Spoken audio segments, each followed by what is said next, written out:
This is GKW. Welcome to another edition of Good Karma Wrestling. Gabe Neitzel from ESPN Milwaukee with me, as always, from ESPN West Palm, Brian Rowitz, and catch him on ESPN 1000 in Chicago, Jonathan Hood. Now, we are going to get to the fun stuff. And look, much like Michael Cole, Royal Rumble, it's my favorite event. Browitz is going to the Royal Rumble. We'll certainly get to that. But big WWE news today. It's been a big WWE news week. But everything coming out today, obviously, pretty heavy. And we like to try to keep things lighthearted, keep things fun.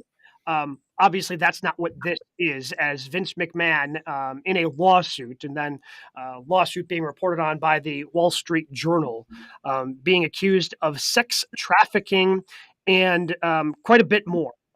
And stay with us, just kind of bear with us. I'm going to read quite a bit from this Wall Street Journal article just so we can set the proper context of what exactly Vince McMahon is being accused of in this new lawsuit by a former employee, Janelle Grant. So Janelle Grant began working for WWE in June of 2019. She was an administrator coordinator, which was a position that McMahon created for her within the WWE legal department. She expressed concerns that the job was unearned. But McMahon told her all she needed to do was not tell anyone, and quote, it just has to look legit. She didn't have a ton of work. So McMahon at that point then was allegedly sending her sexually explicit messages, and sexual demands that he had for her increased. He forcefully used sex toys on her, including dildos that he had named after WWE wrestlers, causing her bruising, bleeding, according to this lawsuit. Grant alleged she complained to McMahon and made attempts to end this relationship. Obviously, it did not, because it then continued. So it goes from that and the sex trafficking part.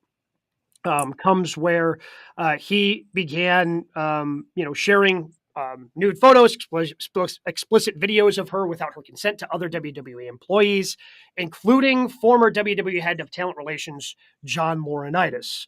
So McMahon, according to this lawsuit, and this again from the Wall Street Journal, McMahon recruited people to have sex with Grant as well, including WWE's former head of talent relations, John Laurinaitis, who is also named as a defendant in this suit. McMahon directed her to visit Laurinaitis at his hotel rooms, where she had sex with Laurinaitis prior to the start of workdays, the suit alleged. McMahon controlled her professional and personal lives and subjected her to denigration, according to the suit. In June 2021, an encounter inside the WWE office. The suit said that McMahon and Laurinaitis forced themselves on her and took turns restraining her for the other while saying no means yes and take it. Insert your expletive there. Where then this continues to turn, and then the sex trafficking parts. In July 2021, the suit says that McMahon instructed Grant to create a personalized sexual content for a WWE superstar that he was trying to resign. The suit does not name the professional wrestler, but described him as both a UFC fighter and WWE talent. People familiar with the matter identified the wrestler as Brock Lesnar, who is one of WWE's biggest names. Again, that's directly quoted from the Wall Street Journal article. The suit said that McMahon shared explicit photos with the star and informed Grant that, quote, he likes what he sees. After the star agreed to a new WWE contract, McMahon texted Grant in August 2021 to say, quote, that part of the deal was bleeping you. That December, McMahon gave Grant's personal cell phone number to the WWE star, the lawsuit said. The wrestler asked her to send a video of herself urinating, the suit said, and after she did, he called her again, another expletive. That same month, the suit said the star expressed a desire to, quote, set a play date, but a snowstorm disrupted travel plans. In January 2022, the suit said McMahon told Grant that his wife, Linda McMahon, had discovered the relationship, and he pressured Grant to sign an NDA in exchange for payments. The CEO warned Grant of reputational ruin that included pornographic content that he had of her. He paid her about $1 million in February, the suit said, and then later stopped making the payments. So again, there was an allegation of a $3 million hush money payment here that he allegedly only paid $1 million of. And a part of this lawsuit, she is saying, hey, that NDA should be considered null, void. None of that should be factored into what this is.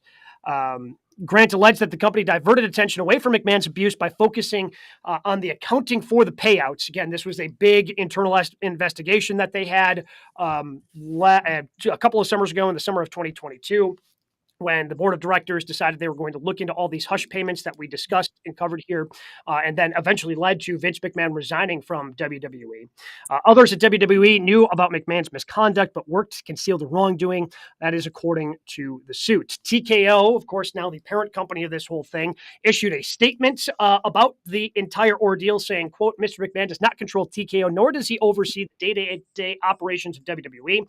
While this matter predates our TKO executives team's tenure at the company, we take Ms. Grant's horrific allegations very seriously and are addressing this matter internally. Now, that is true. Vince McMahon does not control day-to-day operations of WWE. However, he is the chairman of the TKO board. Right. That is his official title within TKO. So again, I know that's a lot of information that we just threw out there. It took me about 5-6 minutes just to kind of go through there. But this is, and I don't want to downplay everything else that has gone on with Vince McMahon previously, because all of that is horrific.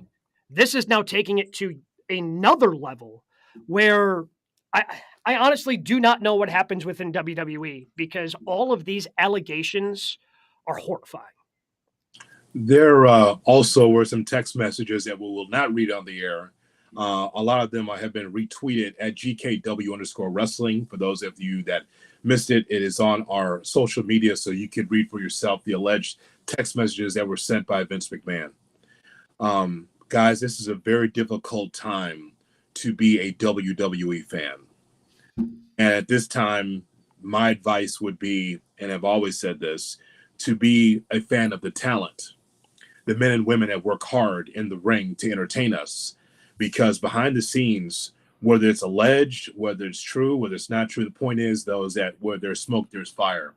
There's been way too many of these stories that have been out there that we have covered here on GKW and everywhere else that tells you that Vince McMahon was acting out his personal fetishes and fantasies on the screen for our entertainment. Because we continue to see over the last, 6 hours, people pulling up clips going back to when Mr. McMahon became a character and a womanizer and all these other things. And it's weird. It's weird, and it's disgusting, and it's eerie how some of the things that we've read about just from the Wall Street Journal kind of relate to some of those clips that he had on those vignettes or those sketches that he'd have with female talent in the WWE. I guess what comes to mind after reading the Wall Street Journal today is who else knew about this and who else is involved with this and who else is going to be taken down because of this. Vince McMahon has no power. He has no power. This is all we talked about, the setup from Ari Emanuel and TKO. They just wanted to set up this deal so that way they had money coming in, but Vince has no teeth in the company.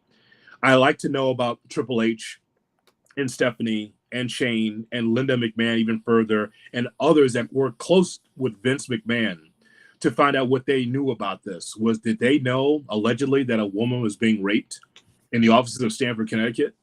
Were they aware of this? My whole thing is that we can look at it and look at how much we enjoy the wrestling, but behind the scenes, there's just way too much of these stories about Vince McMahon that's going on for this company. And I don't know how they come out from this. Broads, you will be at the Royal Rumble. I will be fascinated to find out whether or not Triple H has a press conference to answer any of this. They can't, right? Like Gabe and I were talking about before, there's no way they can put themselves in front of the media on Saturday. No, because, I mean, think about, at the last AEW pay-per-view at World's End, there were some rumors and a couple of social media posts about Chris Jericho. Yep. And nothing really specific, just kind of some allegations that were out there about maybe he, there was some sexual harassment going on behind the scenes. So, and those were secondhand allegations, by the way, like not to defend Jericho, but that wasn't coming directly from anyone. Correct. And that was, TK was asked about that, and he didn't know how to handle it. And Triple H probably knows how to answer these questions better, but at the same time, like, he can't be you can't put him out there after the show and then have to answer these questions. I think WWE has to protect themselves. TKO has to protect themselves in this instance because somebody's going to ask the question. Somebody's going to ask Hunter, what did you know? Because right now, I think everything's on the table. Yep. I think everything. I doubt that Hunter loses his job over this, but it's a greater than zero chance that he does. I don't think he's completely safe. You mentioned Stephanie. It's some things about her and why she decided to step away when Vince came back. Makes a lot of sense right now. And who knew what? When did they know? The investigation. This also alleges clearly a sham. It also alleges that everybody knew it was a sham when they did their internal investigation back in the summer of 2022 when Vince McMahon initially resigned. I can't imagine that he's still going to be on the board when this is all said and done. And I think he's probably, because TKO, like, look, you're a publicly traded company and now you have zero power, Vince. Like, TKO is just going to, they've already stripped you of everything else. They're going to strip you of that title and try to separate themselves as quickly as they can from this whole thing. I have no idea what happens from here. Oh, by the way, if Brock Lesnar was coming back for the Rumble, can't do that anymore. But also, I'll say TKO and Hunter, like, yes, they pale in comparison to Vince. Vince is a bad guy. We know that. They're not innocent in all this. Like, it was 2 days ago that Vince was out there on Wall Street representing this brand, like ringing that bell and being there. And like you said, Hood, there was so much smoke. We saw all these lawsuits beforehand to the point when we were texting about the show today and you guys sent this over, I was like, yeah, we'll just work it in. Like, it's all the same stuff. Before actually reading it, it's like, wow, somehow this has gotten worse. Like, they're continuing to roll him out there.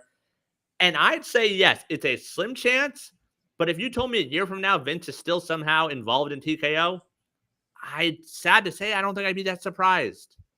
Well, I guess because Dana White's on the other side of it, so right, yes, be surprised. This goes. Because in a big company like this, it's okay to slap your wife, like right. Dana did, and still be running the company and UFC. So there was no issue there with that. No. And I'm not as familiar. Like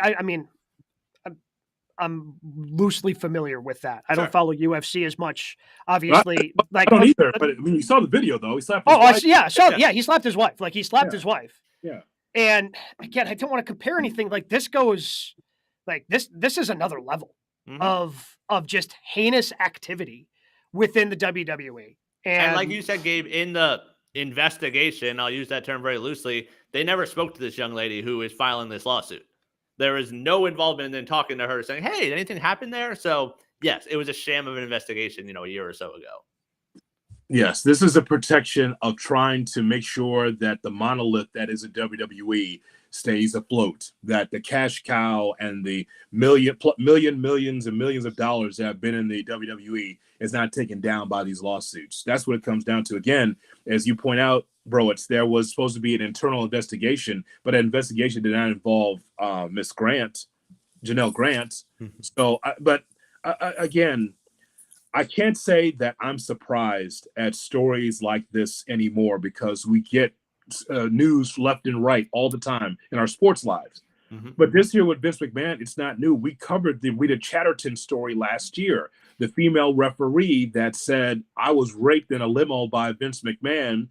And it was a quiet, payoff after that, after all the pain and suffering that she said that she went through. And so with this story here, again, we're talking about a huge company like the WWE. And Vince McMahon, I guess and this is apparently later in life, this is talking about as recently as 3 years ago. Yeah. 2 years ago. So never mind about trying to keep the company afloat and doing what's right for the company.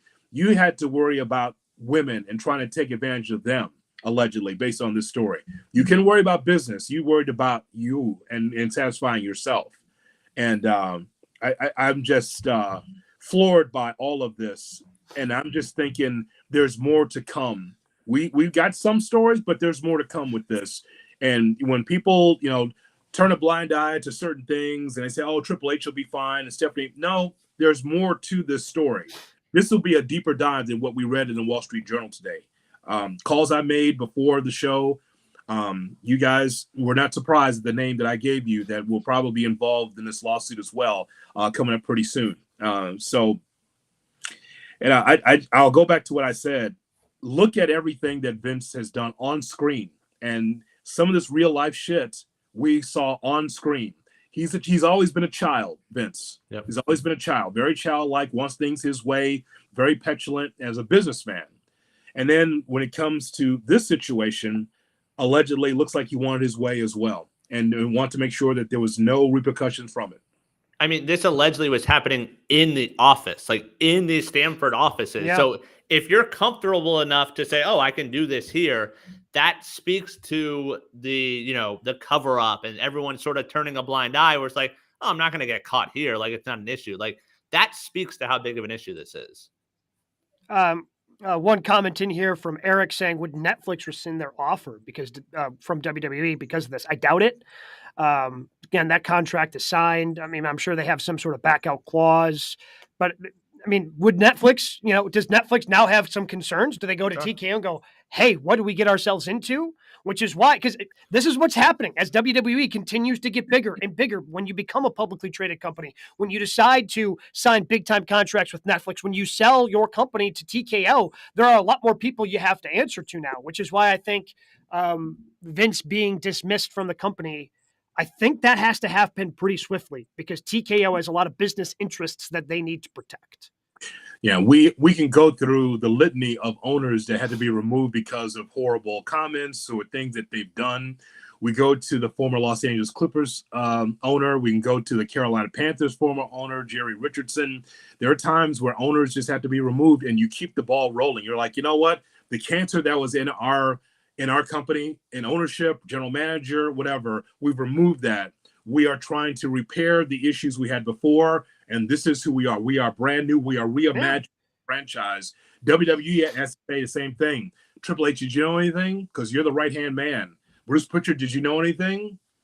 All the people that's been around, all the people that's in Vince's family. Did you know anything? You got to make sure you do due diligence before you get into bed with this company to make sure, like, all right, who knew, who didn't know, who's safe, who's innocent. But how is that not done before? Like the acquisition, the $1 billion acquisition, the Netflix part, like you knew there was stuff there with Vince. You knew there were these lawsuits. Like, how was this not uncovered before today? Well, the feeling was that Vince was not around the company. Mm-hmm. I mean, he might have a title and name, but he's actually not doing anything. We're not BSing the audience. Yeah. Like, he's not at Gorilla. He's not pulling the strings. This is Triple H's show. I'm sure that Netflix probably says, so what's up with Vince in this lawsuit? It's still ongoing, but he has nothing to do with the company. All right, this is all the Paul Levesque show. All right, we can move forward with that because we trust him so far. Yeah. Well, so Jimbo just threw it up there. Over under 20% Triple H gets fired. My guess is less than that, but again, I don't know. Like, we're so early in this. It's what did you know? When did you know it? Did you help cover it up? And if there are any sort of text messages, if there are any sort of paper trail that leads back to Triple H helping cover this up, that's not going to be good for him. And I have no idea what happens there. I mean, this was, again, it's just still so jarring to read the bottom third of our screen. Vince McMahon accused of sex trafficking. Like, the Vince McMahon accused of sex, whatever after that. Yeah. It's as sad as it is, like, we kind of became numb to it because of all the other things that have happened. This is taking it to a completely new level. And TKO is now in charge. They're not going to do a sham investigation. They're going to dive into this. And there are, like you said, Hood, there could be some names that who knows what happens. And, the fact that this has just been such a wild roller coaster week for WWE, going from one of the biggest announcements in company history, that they signed a 10-year, $5 billion deal with Netflix for Raw, to now this. It's the highest of highs and it's the lowest of lows. It's just.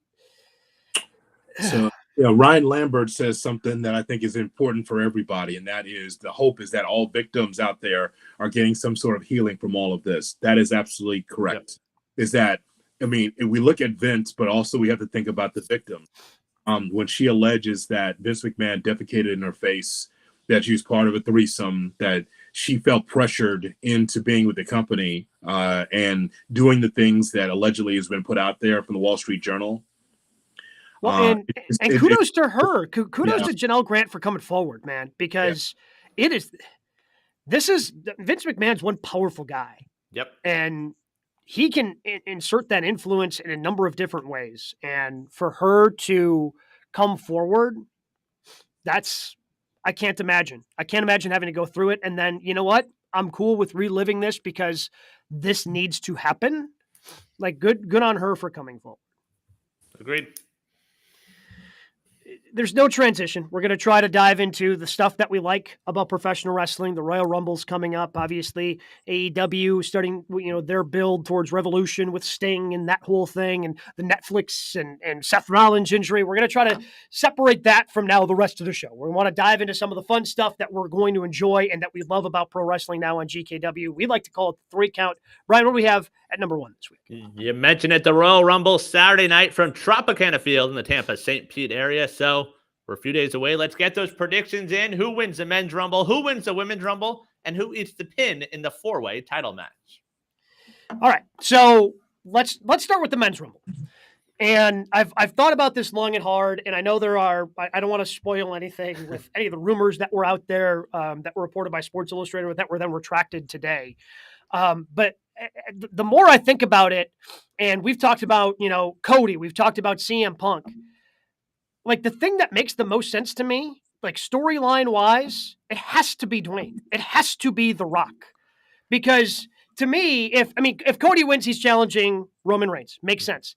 But if CM Punk wins and his goal is to main event WrestleMania, and I know he doesn't count anything, like I know this because he's said it out loud previously, going on last is what means main eventing WrestleMania, because he's had a main event in air quotes match with Undertaker when it wasn't the last match that went on, but it was obviously a very high profile match that was towards the bottom part of the card.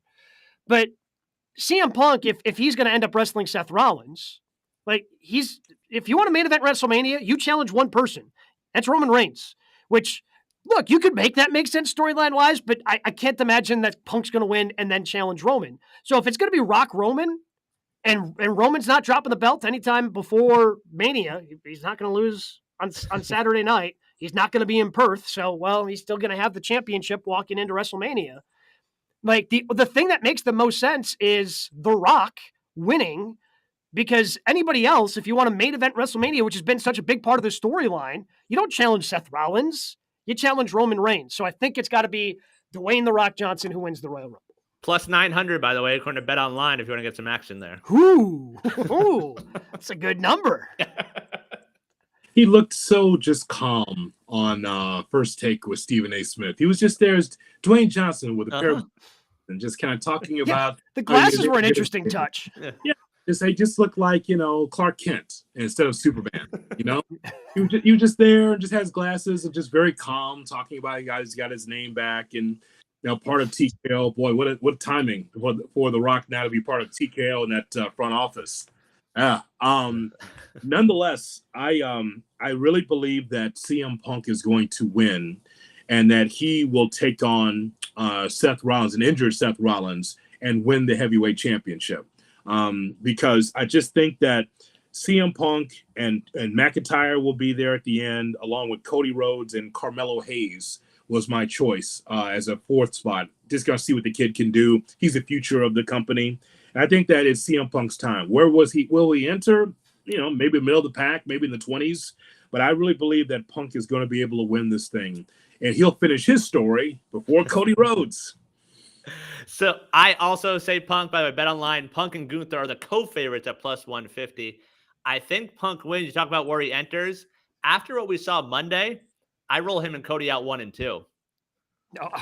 Go the distance. Are you trying to kill him? What? Okay, let's go. The full time. Did you not see Punk in his injury situation in AEW? You not see rest periods. He can hang out in the corner a little bit. They've done such a good job protecting him so far. I mean, he went on the little holiday loop with Dominic Mysterio, but they've done a good job of protecting him. And you just get out there, Punk. They filled up the tank. He's got a full tank. He's good to go Saturday night. Hour and a half, him and Cody in the ring. Yeah, Cody can't fill that 60 minutes. How many whoa-ohs can he do? How many of those before the audience gets tired of that in Tampa? They'll have 1 and 2. Let's go. Gunther at 3. So you bring that up quickly, let's just kind of take a little, I'm going to pull off to the side of the road, little detour here. What did we think of the promo that they had on Monday night? I was a fan. It's fantastic. Yeah. It's absolutely fantastic because Hood, you know why he's asking? He wasn't a fan. No, it was fantastic, and here's why. No, he wasn't fantastic. He was like a C. What? No, it was fantastic, and here's why. It's because you didn't know who the heel was in that promo. Sure. No, it was, but there was too much filler. I think ultimately, the content itself was good, and I think it's going to look really good in one of those WWE pre-produced, like whenever they have that match, like the quotes that they eventually got to, money. Fantastic. Like, CM Punk saying, he's more, Cody Rhodes than, Cody Rhodes saying he's more CM Punk than CM Punk is. Like, those are fantastic lines. There was just too much dead space and it took too long to get there. I think ultimately it looks great in a video, but live, it left me wanting, like, it just took too long to eventually get to the really good stuff. Especially and look, part of that is also like those two in WWE. I mean, Punk is still to me number one on the mic. Like he's the best in the business. So like I grade on an incredibly high curve for the two of them. And the feeling out period that they had early, it just took too long to get to the good stuff. Yeah, you got to tighten up that promo because we need a Tozawa match to fill the time. Got to have a Tozawa match, but much better than that promo set. Are you kidding me? I mean, they deserve that time. They deserve that time. Well, then fill it better. Fill it better. Philip, I mean, so now you want quicker promos from the WWE. They're known for giving promos. What are you talking about? They just they meandered for too long before they got to the stuff that was actually good. That's the WWE promo style. That's the WWE promo style. It's always 15 minutes long. What are you talking about? Have you ever seen the open of a Raw? Yeah, and sometimes, usually, yeah, and it's one guy meandering. You got two of them in the ring. Get to the good stuff. You guys can exchange barbs for 15 minutes. Wow. Don't give me 10 minutes of softball crap before you get to the good stuff. Such high standards, man. My expectations for those two are a lot higher than a Seth Rollins meandering promo welcoming everyone to Monday Night Rollins. Man, they did a good job. They didn't even go the AEW cheap pop route. They both could have mentioned that. Like, they could have done nothing else. They were perfect in that promo. Yeah, I would ask you to watch it again. And the ultimate point of the promo for me is that you didn't know who the heel was. Did you watch Cody Rhodes closely?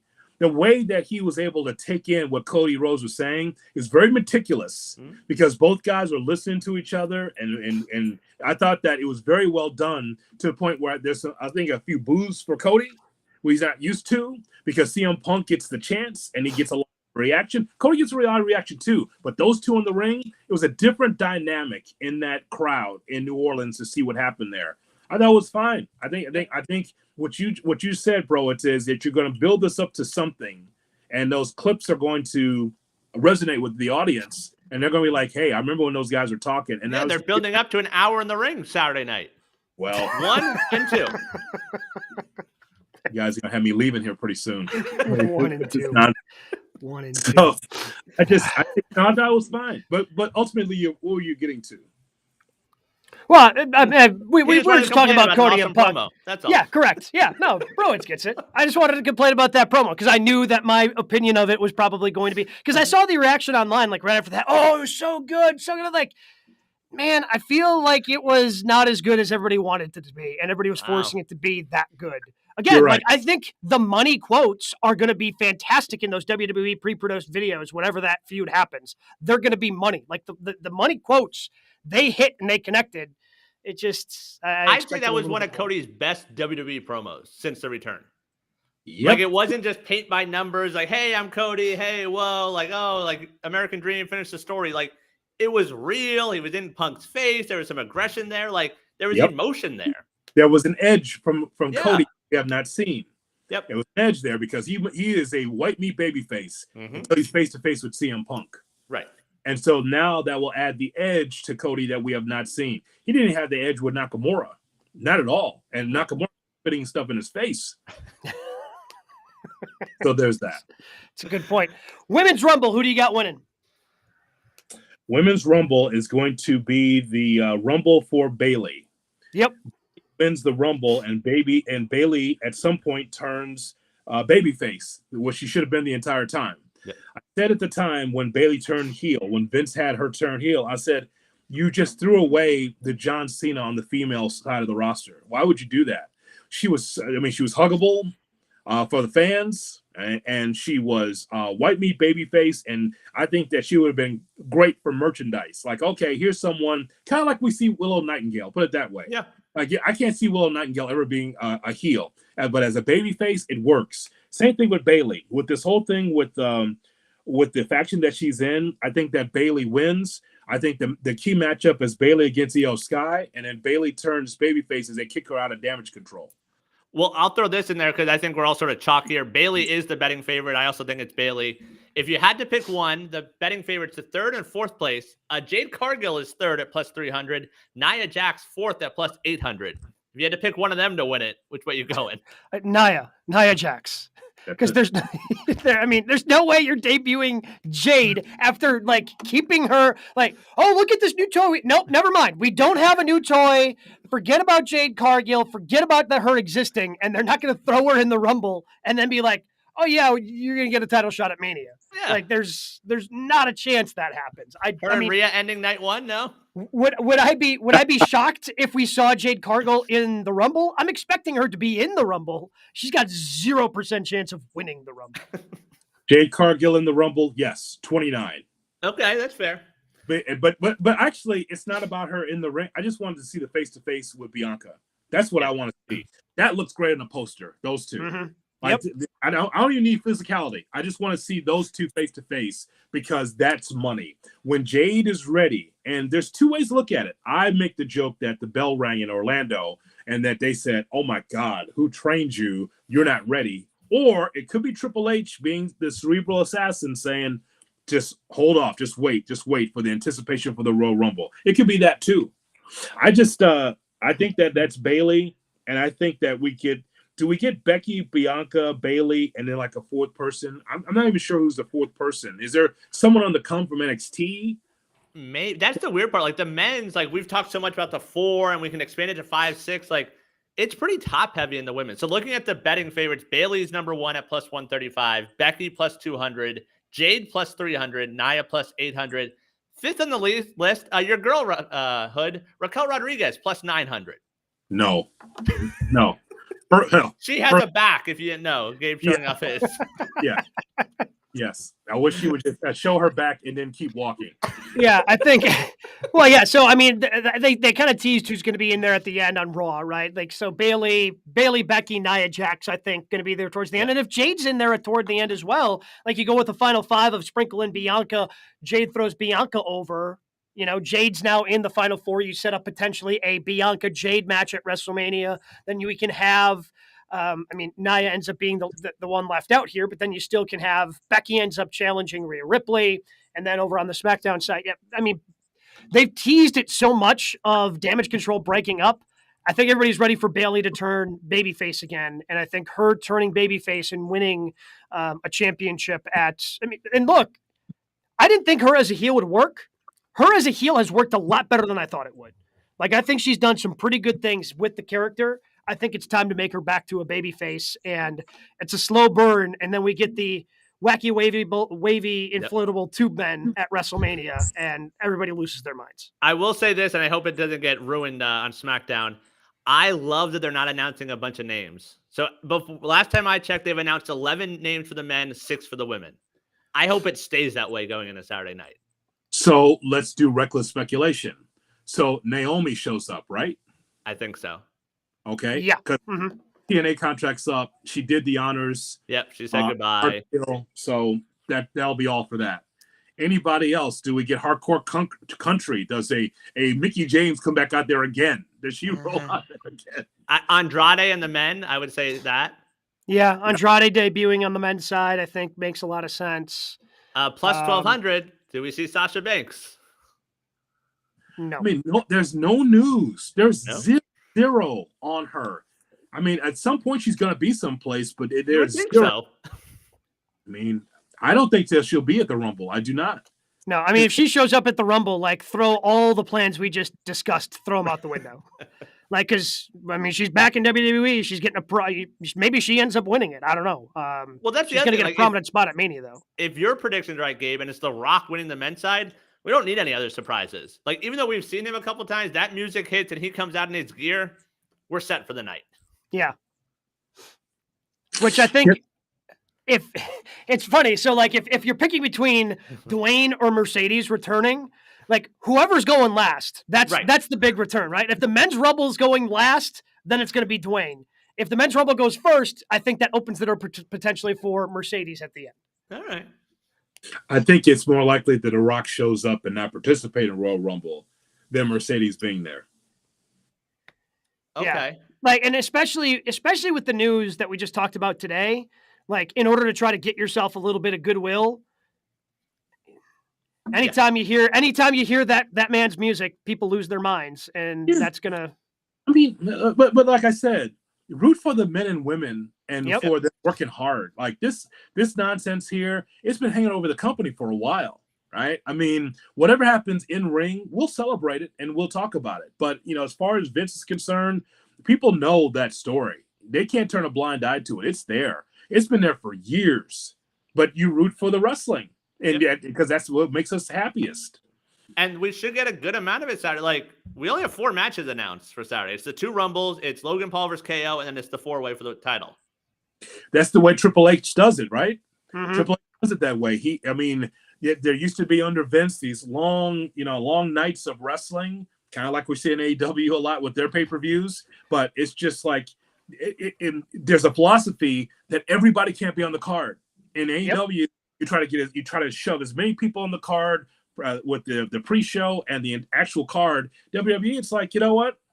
We know we got families there. Here's 3.5 hours. Here's 4 hours max of action, and to the point where they split WrestleMania 2 nights. Because again, it's not about short attention span. It's like, what is aesthetically pleasing for your show? So this is kind of Triple H philosophy that we've seen. I ran this by Jay Hood when we did our special show, which again feels like it was forever ago now that WWE signed their Netflix deal. I ran this by because they did the Hulkamania 40 years. Brian, are you going to be hearing Real American blaring through the speakers at Tropicana Field? 100%. There was a lot of Hogan on Monday night.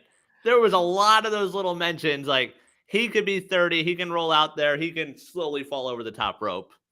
We're going to hear it. Speaking of scandals. Oh, yeah, they've ignored that one. Time has passed. Nope. Still a racist. No. I guess that's how that works, Time doesn't pass on racism. There's no statute of limitations on racism. I don't care what you read. It's still a thing. That whole big R word. It's wrestling. That was Terry Bollea. We're talking about Hulk Hogan. This is totally different. Oh, okay. Now he's Hulk's lawyer now. He's Hulk's lawyer. Okay. How big are you, Hogan? Well, Hogan thinks that I'm 9 inches. They are totally rolling him out there this week.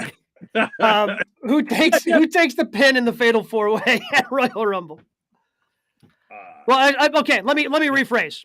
Why is LA Knight going to be the one eating the pin in the Fatal 4-Way?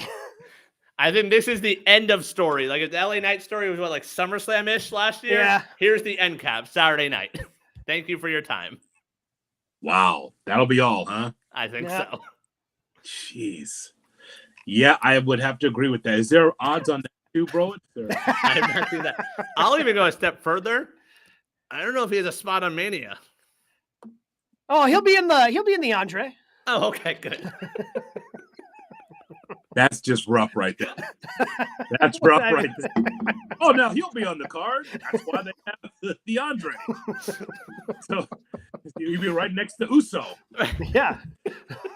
He's going to take that big-ass trophy home and bring it into the airlines. Bring it to the airport. That big trophy. Yeah, someone has to throw Tozawa out at the end to win the Andre, and that's going to be LA Knight. Go quickly. So that's how that goes. The 4-way: Roman Reigns, Randy Orton, AJ Styles, and folks, kids. There's a reason why LA Knight's in the match. Someone's got to eat the pinfall. because it ain't gonna be AJ Styles or Randy Orton. Nope. All right, just the way it is. Boy, you talk about a fall. It's up to the LA Knight fans, and I know the LA Knight, the fan account follows us, GKW_wrestling, like everything LA Knight. Okay, you want more from LA Knight? You need to be more loud. You got to be louder when he comes out there. You have to support, because he was all the rage, almost Daniel Bryan style. But the only thing is, the Daniel Bryan fans kept going everywhere. They're still going with it. So LA Knight fans, you can't just give up. If you want him to get over, you need to keep being loud. Eventually he'll break through, but if you just kind of like, I guess he's never going to get there. Okay, they'll move on. Yep. And they'll move on. And they've already started to, by the way. So you need to, if you're not loud enough Saturday night, if you're not going to Tropicana Field in Tampa and you're not loud enough there, RIP to LA Knight. AJ and Orton at Mania? To do what? Against each other in just a match.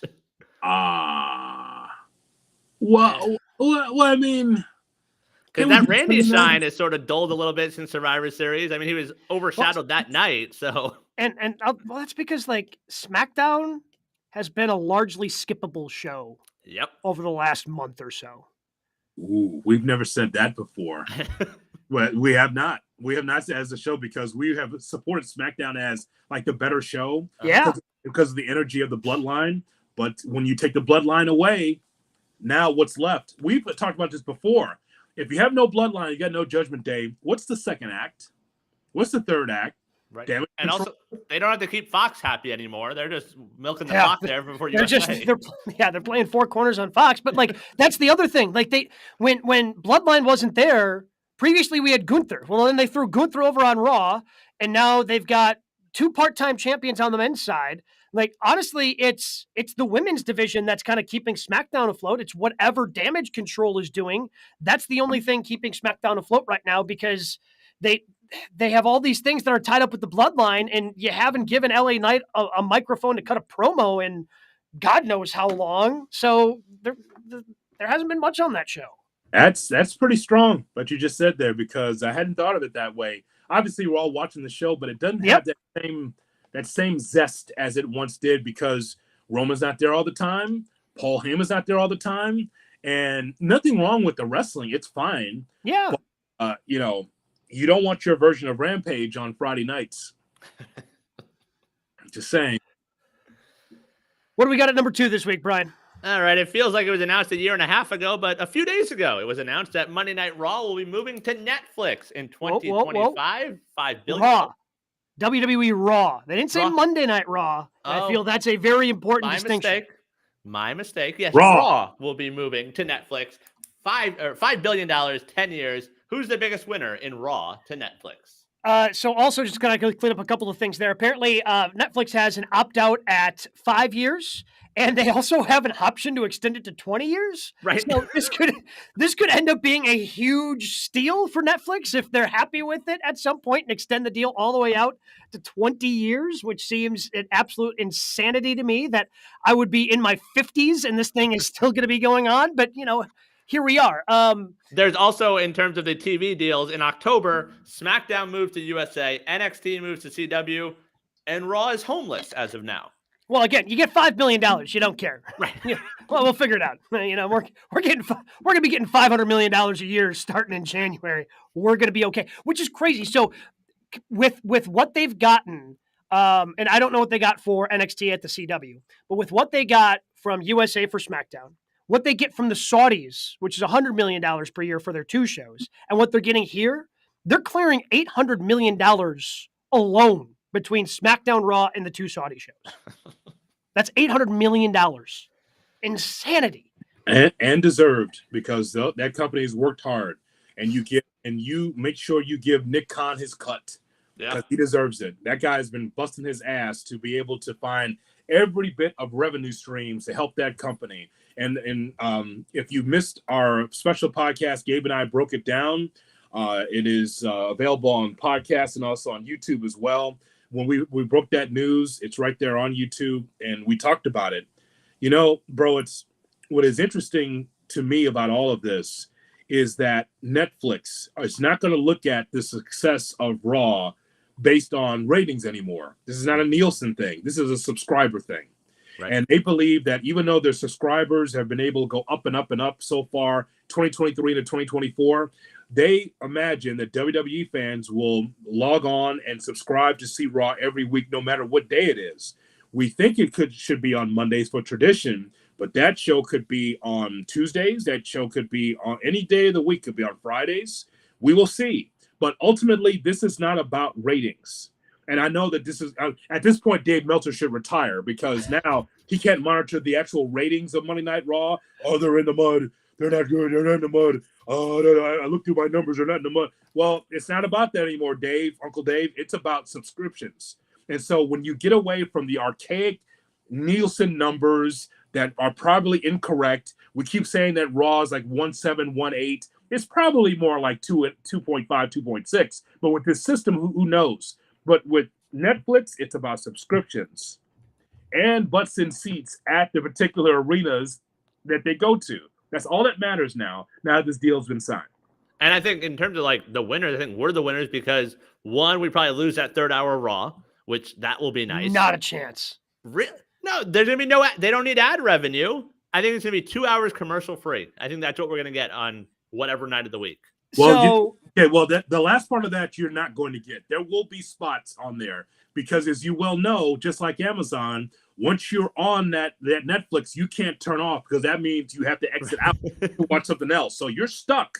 Just like the Thursday night football games, how horrible they are. You have to sit there and watch. Otherwise, you log out. I think it'll be soccer style where it's like on the screen. So CNBC, I thought, had a report about this where because Netflix is going to be going to a tiered system, kind of like Peacock is, where if you're on their ad-free tier, you don't get the ads. But if you're on the ad tier, it'd be like watching a traditional Monday Night Raw where they'll put ads, over some different segments or different parts of the wrestling match, kind of like we're used to saying now. So I think Raw, if you're not on the highest tier of Netflix, Raw is going to look the way it's looked for the past 30 years. I think we'll get a lot more Mountain Dew matches. That's how they'll get advertisers in there.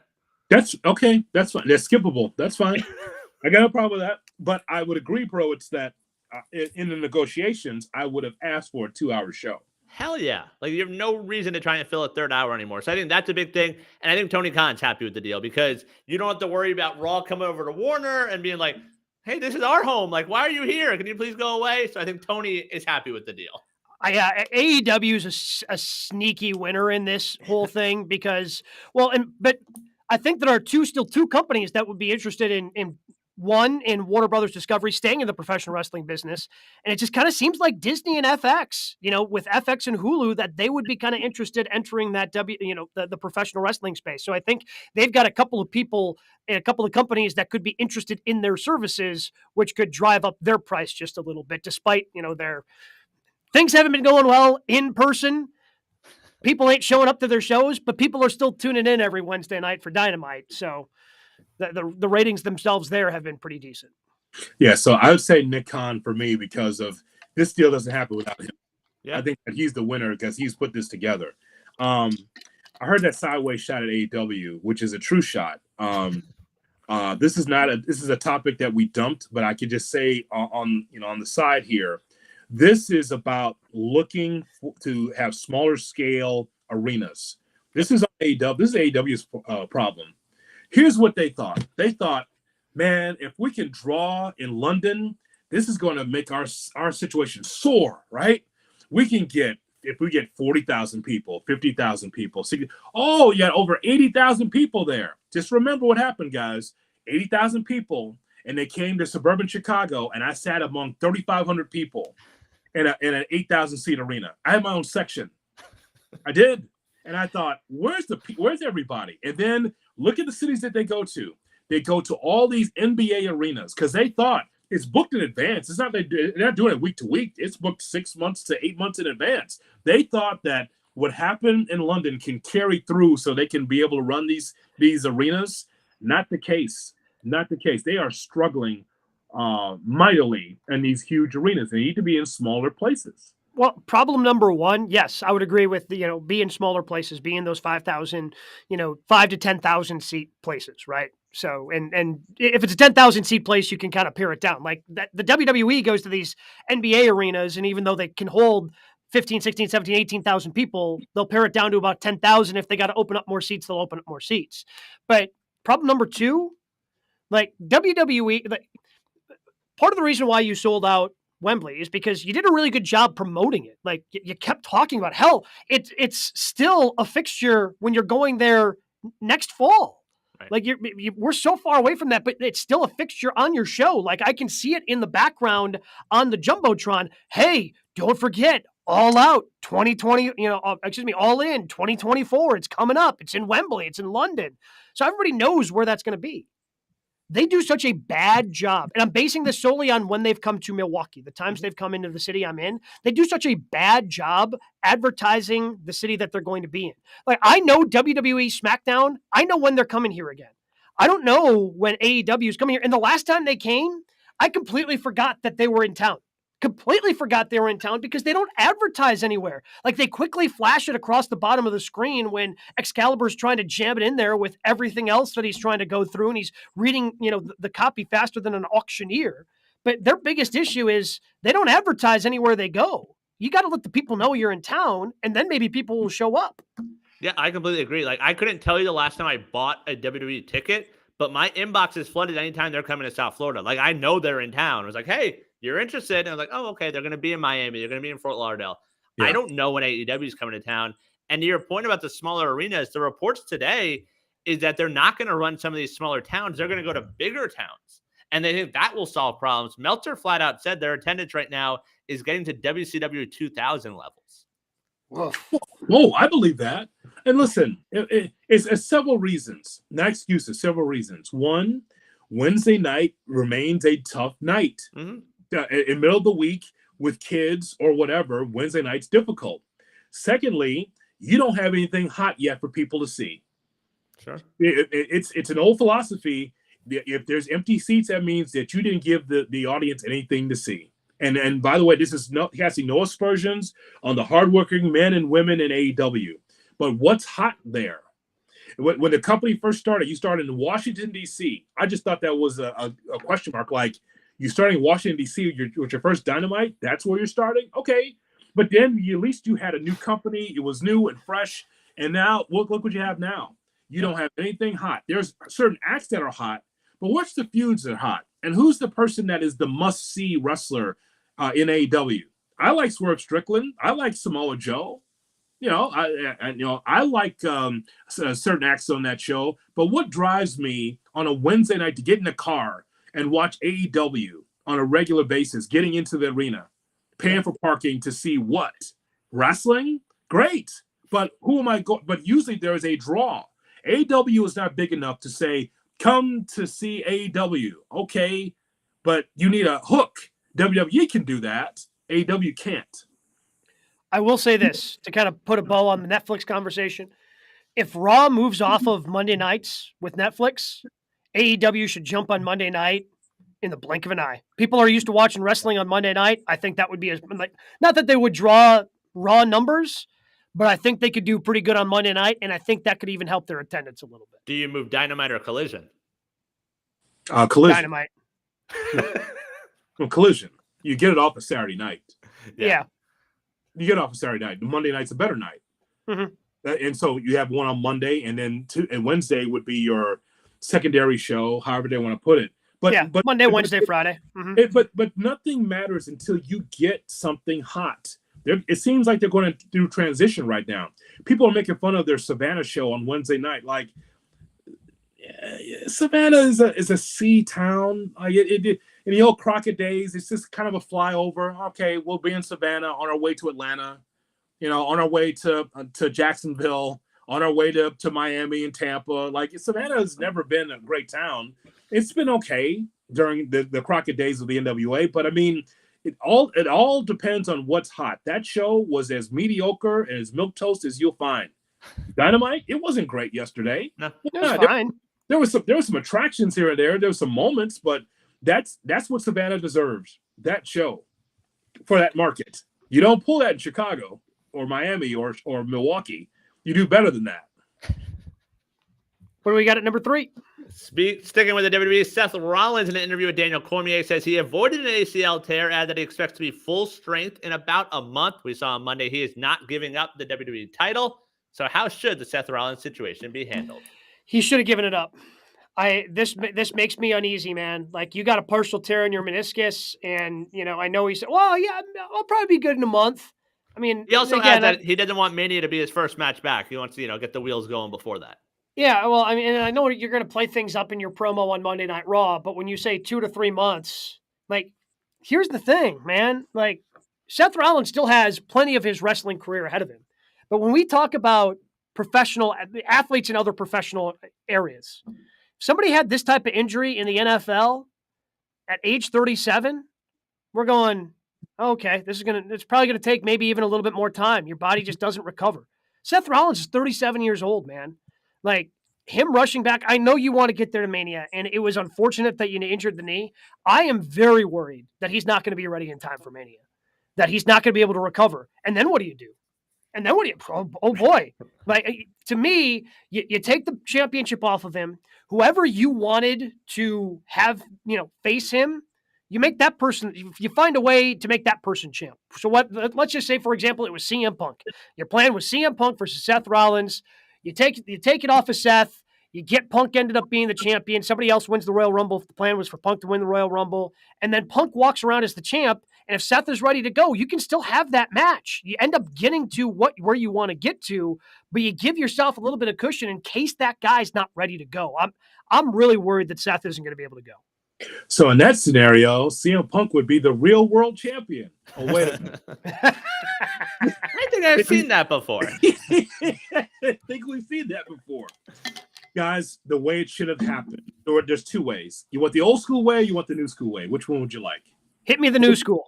Okay, the new school way. Yeah. Okay.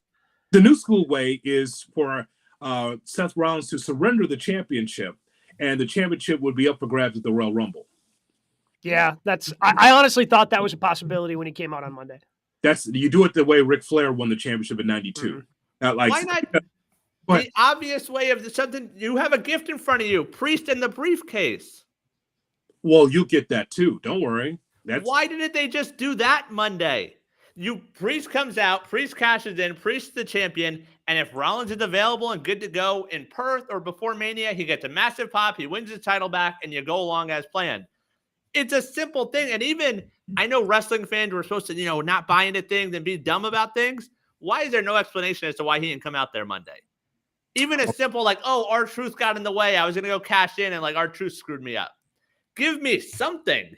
Well, along those lines, the old school way is keep your damn mouth shut and don't talk about the injury. He goes out there, he gets jumped from behind. He's rolled into the ring, and Damian Priest cashes in 1, 2, 3. Yes. That's the old school way. You don't talk about the injury.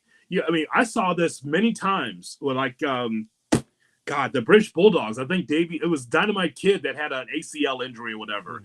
And he got hit from behind and he was never in the match. So it was 1-on-2 the entire time. And the British Bulldogs lost the championships. It's only because Dynamite couldn't go. Right. They said, well, dress.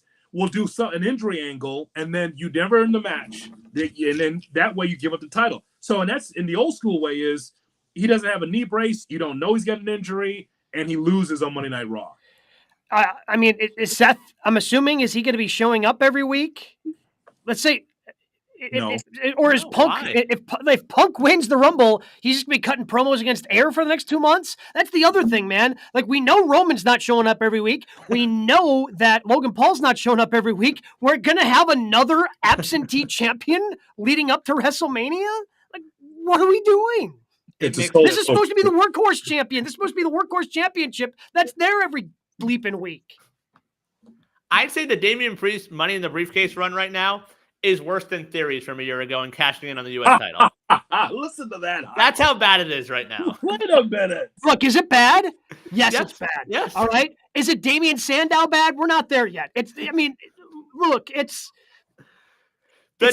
is standing there saying, oh, I'm hurt. I can't do anything. I should cash in on this guy. It defies wrestling logic. That's what there should have been a title change right there on Monday Night Raw. Or at some point, or at the Rumble. So, whatever it is, you don't know he has an ACL or a meniscus tear, and he loses right there. That's all. I mean, he's got the briefcase all this time. Why not put it on Damian Priest? Why? Because that ruins what main event you'd see at WrestleMania? Look, it might get ruined anyway. We can still get back to it, like Gabe said. Like, if he's healthy and good to go, great. Because that's the other thing. Like, Seth Rollins is a psychopath enough. Like, I don't want him pushing too hard. Right? Like, I got to make it back for me. I got to make it back. He's going to be that way anyway. But now with the championship, that's extra pressure to maybe overdo it in rehab. Like, again, you're 37 years old.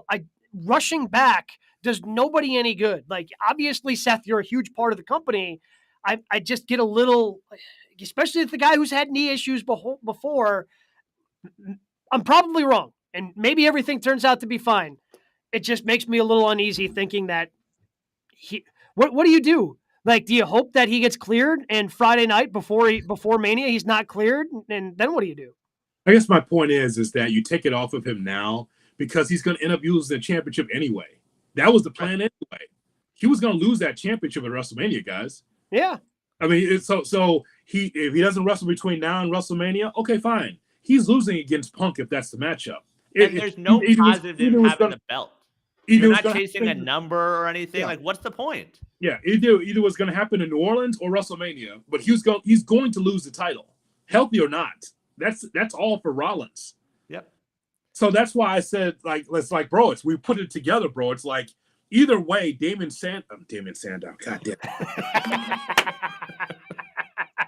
Trying to erase him from. You're welcome. Yeah, the NWA's old Damien Sandow. Either way, Priest should be the champion because he's got the briefcase. Yes. Seriously, you remember when Damien Sandow won the briefcase? How crazy was that? How crazy was it when Damien Sandow was walking around with that leather-ass briefcase? He doesn't know the code like R-Truth didn't on Monday. Maybe that's all it is. By the way, nothing like little ha-ha to end Monday Night Raw. I said, boy, this is terrible. Uh-huh. I could take that early in the show, but you're doing the whole money thing and R-Truth at the end. I'm like, if I was in that crowd, I'm like, ooh, he almost killed the town there. And by the way, they didn't draw well there either. It was about 7,000 people there. They didn't draw. New Orleans is a kind of squirrely town anyway. It's not a great town. It's up and down, but if I was in that crowd, I'd say, this is the way you end Monday Night Raw. Like, I'm not coming back for a while. I was disappointed with that. It ruined what was a pretty good matchup until that point. I agree. Yep. This, by the way, is going to be the title Cody wins. Like, it's going to be Cody and Punk. Seth isn't going to be good to go. Yeah, that's not the story, though. Well, so nope.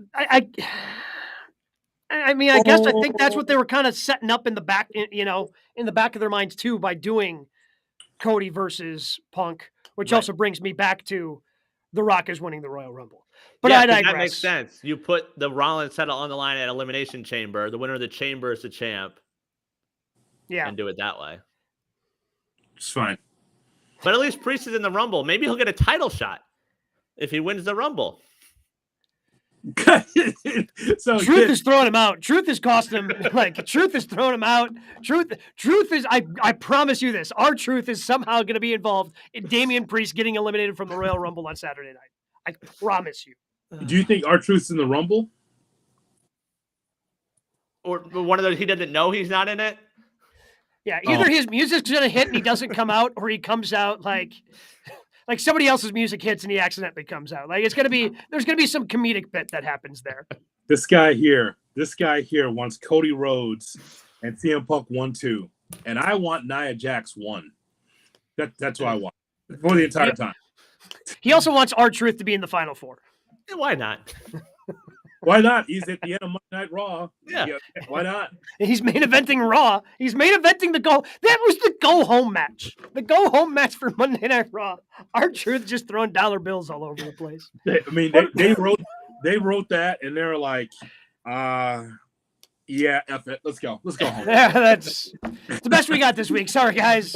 Everyone's already in Tampa. There's no one to proofread. Soul show. It's fine. Soul show.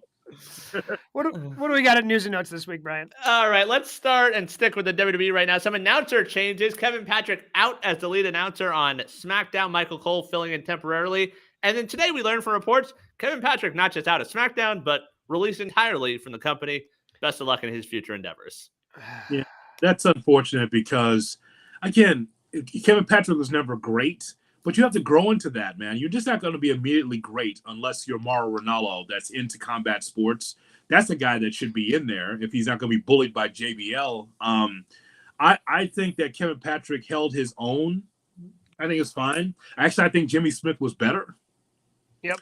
Because of the product knowledge. But, I mean, you know how this works, guys. We need someone that sounds like Michael Cole. You know what we go with? Michael Cole. Before that, we need someone with excitement like JR. You know what we should bring back? JR.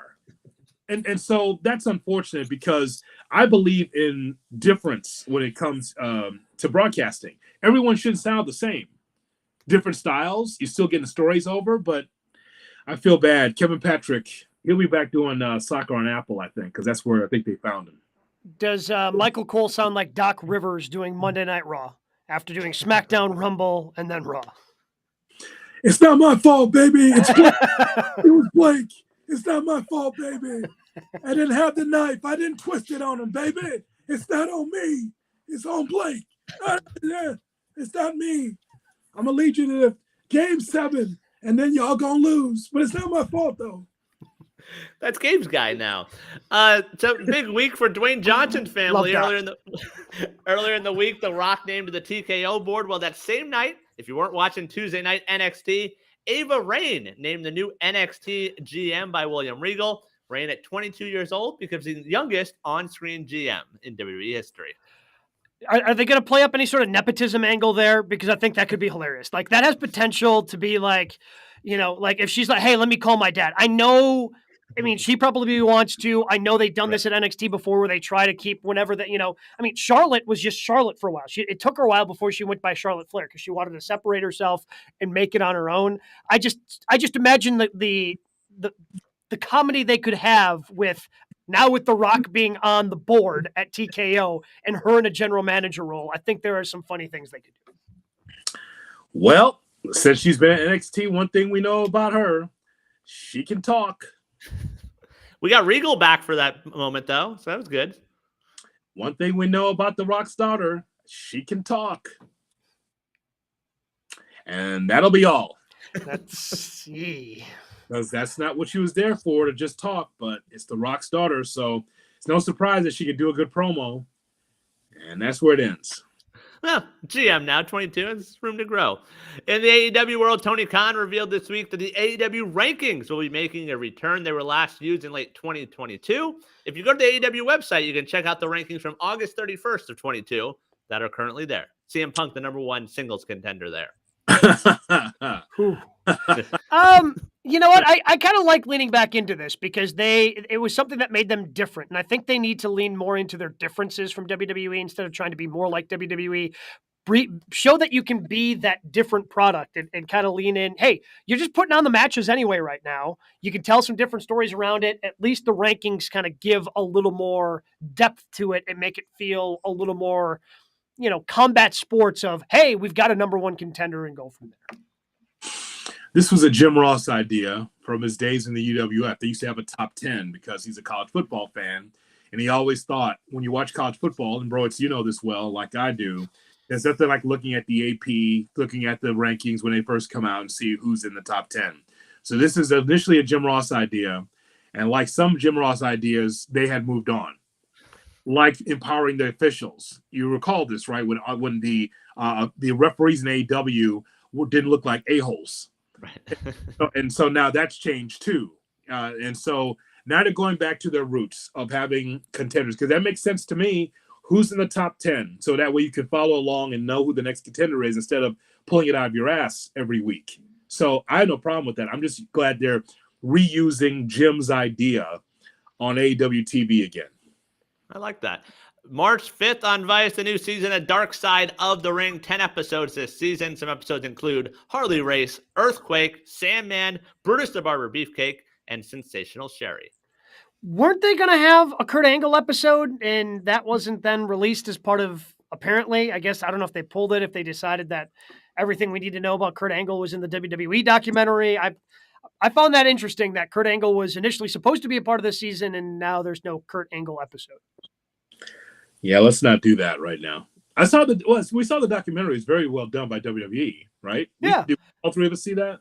Yeah, But we don't need again, a dark side now because of that. well, yeah, I mean, they played with the timeline a little bit, but Yeah, it's fine. It was done well. Give me those. You said Earthquake. Yeah. Oh no, I think they might be running out of ideas. So here's the full 10: Chris Adams, Sensational Sherry, Terry Gordy, Black Saturday, Chris Colt. I'll admit I have no idea who that is. I know what that is. If you ask, Sandman, Earthquake, Harley Race, Buff Bagwell, and Brutus the Barber Beefcake. Oh, Brutus Beefcake. Like. I did once yell "Scissor me, Daddy" at Gabe. I hope that makes sense. Being on a boat and having his face destroyed. That's the thing. Earthquake I don't understand that one. He's a large human, and I don't know. He was nice. I feel like that's the stories I know about Earthquake. He squashed Jake the Snake Roberts' snake. He sat on it. I don't know if you guys are old enough to remember that. Man. I don't. Tragic. On Saturday night's main event on PC. We're getting a story of him killing a snake. That's his dark side. Yeah. Chris Colt is interesting because I've requested that, and I'm glad they're doing that. You guys will find that story interesting. Someone who is drug, sex, rock and roll, androgynous, wrestled in Portland wrestling. Just it's very deep, dark, his story as a wrestler. I did not grow up watching him. I found out about him later in life and read about him. He's interesting.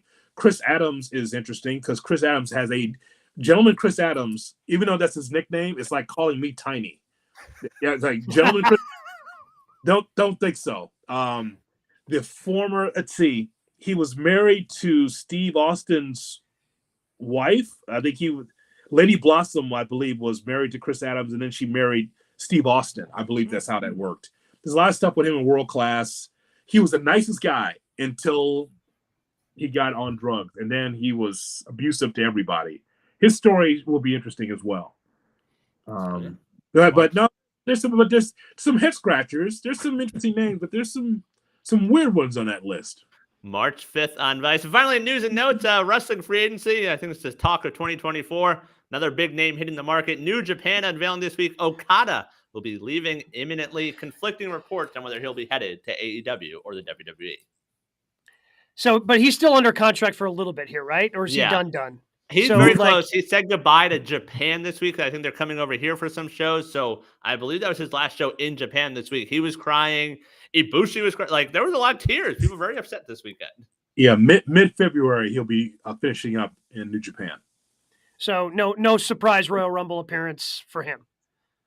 No, but maybe a surprise at Revolution. Ooh.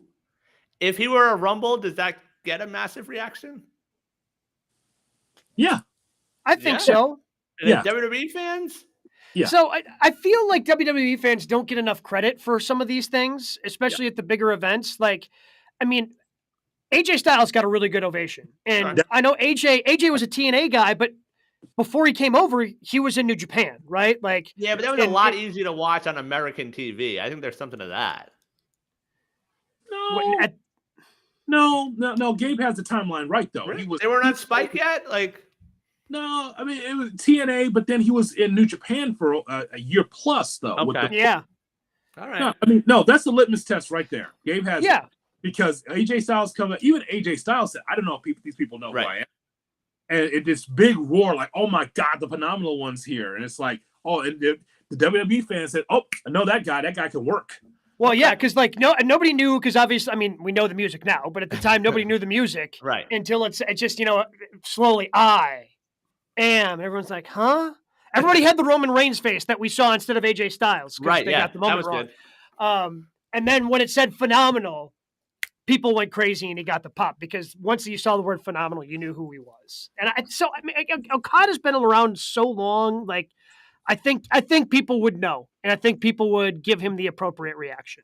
Well, some of the reports are if he goes the WWE route, he would start in NXT. Yeah, that's not happening. I promise you that won't happen. You mean you're not watching Okada on the CW this year? I'm telling you, you cannot disrespect Okada by putting him in a match against Braun Breaker. That's what I'm telling you. Baron Corbin's there, a respected veteran. Sliding through the ropes. There's Baron Corbin. This will be a topic later on, but I talked about this Sunday on Busted Open. Okada leaving New Japan and the opponents that we'd want to see. We got to talk about this at some point. I wrote down from last week, WWE, like Roman, Gunther, Randy Orton against Okada. Oh, shit. Sami Zayn, AJ Styles, Seth Rollins, AEW, Samoa Joe, Takeshita, Adam Page, MJF, Copeland, TNA, Nick Nemeth, Josh Alexander, Gresham, Jake something. I mean, there's some matchups there, but I settled in on the matchup I want to see. If he goes WWE, could you imagine Okada, Randy Orton, or Okada, Gunther? That'd be amazing. Amazing. Okada Gunther is, oh boy. Might need a Mania opponent. Like the rumored opponent, I don't think is available anymore. Yes, I don't think that Brock Lesnar will be available at that time. Oh. But that's okay, though. Another match would be Nakamura against Okada. Holy mackerel. Yeah. Jay Hood, you get me excited. I mean, that will turn the clock back for Nakamura. All of a sudden, he wouldn't be Cody. It won't be none of that nonsense. Oh, no. Can we put in the WWE request now that if they get Okada, he does not need Mist? I know they're going to be tempted, but it's not necessary. Sorry, he's Japanese. He automatically gets the Mist. Man. Thank you, Vince. that's just, I don't write the rules, man. Yeah. Like I'm trying to get ahead of it. Hey guys, it doesn't have to do it. You can do it. Listen, here's the thing. Black folks don't need a dance. Samoans don't need fish, and also Japanese wrestlers don't need Mist. You don't need it. Simple list. Very simple list. Very, very short too. Very short list.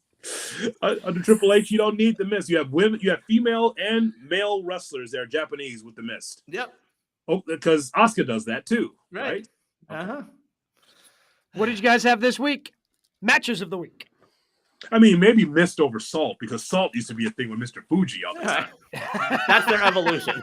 Yeah, that's right. We have graduated from the Fuji Salt.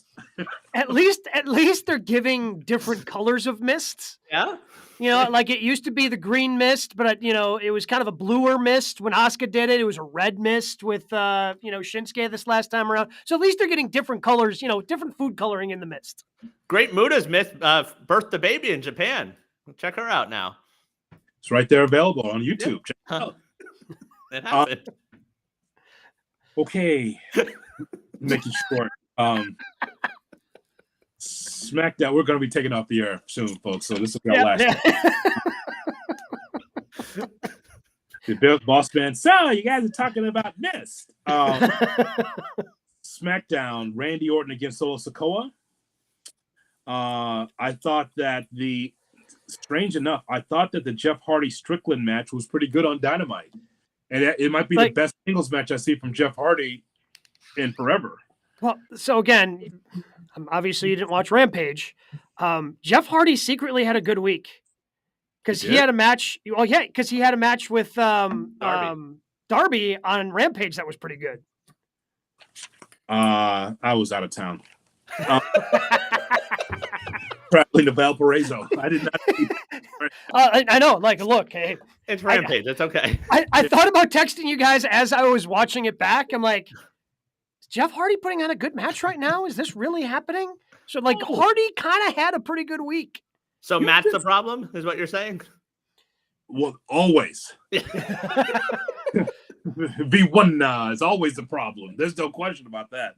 And by the way, don't be afraid don't be embarrassed to send us that. No, I wasn't embarrassed. I wasn't embarrassed. I just I wanted to see if anybody else was going to come across it the way I did. It's Rampage. No. Right. Am I the only one watching Rampage? Yeah. I watch Rampage when I go to Dynamite, and I'm like, I don't want to leave yet. I'll wait out traffic by watching Rampage. That's when I watch Rampage. No, just send us a tip, though, because I totally missed that. I did not see that. Yeah, Darby Jeff was. I mean, it was a brutal. I mean, Darby was involved, so they did some crazy ass stuff, but it wasn't bad. I've taken too much time. Last Thursday's TNA was Will Ospreay against Josh Alexander, and oh god, and great match. It was the last 30 minutes of the show because I heard they were wrestling. I said, "Let me check this out." It's what you thought. Ospreay did the honors because Ospreay's leaving, but Ospreay says, "I love TNA. I'm a TNA kid." Well, you talk about a stamp of approval. He's not even going to be with the company. Right. He's on his way to AEW. He goes, "I'm a TNA kid." And he did the honors for Josh Alexander. It was a hell of a match on Thursday. It's all TNA is good, but no one knows about it. And it's on their YouTube page. So if you wonder what, so that match is there. I didn't get to it, but I have it there. But yes, Will Ospreay has good match. Not surprising. Yeah. Well, and again, they need to find a way to make their product more accessible because not everybody has access. Yep. For me, I had Saturday Night Collision, Buddy Matthews and Daniel Garcia. Everything House of Black touches is so damn good.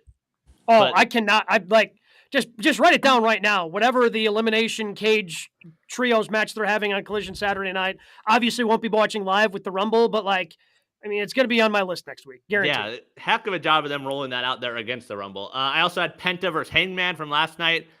I'm ready for a Penta singles run. I think that could be fun.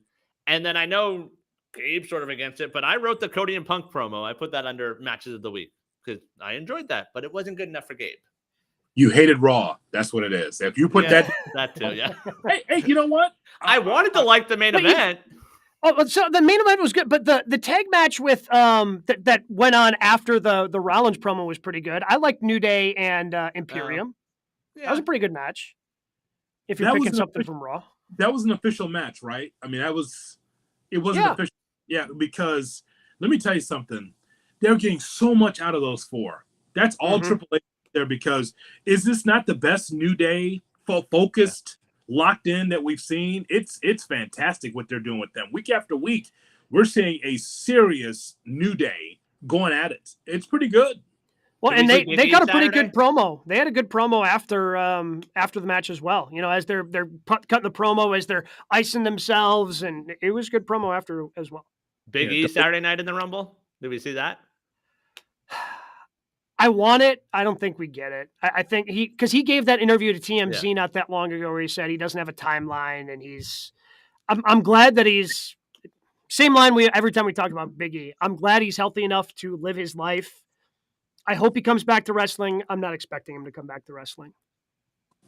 That's fair. Yep. So I'm glad you brought up that tag team match. That was pretty impressive. And by the way, it wasn't for the finish. Ivar and Chad Gable wasn't for the finish because they interfered. It was fine and up to that point. I'm like, she yelled at Chad Gable, it threw him off, and Ivar wins. Like that's the way you end the match, huh? Okay. Yeah. Chad Gable's not strong. Yeah, I was about to say, Chad Gable putting on a good match. Yeah. Again, that should be, add that to the list of shocking things that happens. Because, I was with you. They had too much interference on Raw this week in order for me to have multiple matches from that. All right. So, that will wrap things up. Again, if you're listening to this, you can always check out, we have the video. We're doing it live. Comment, subscribe, check out our YouTube page, youtube.com/@GoodKarmaWrestling. It's where we had our special edition show earlier this week. And despite still doing a special edition show earlier this week, kind of a supersized episode. That's just kind of the week that happened throughout the course of professional wrestling, specifically today. We're going to have fun with the Royal Rumble this weekend, and we're going to have a fun next week talking about it right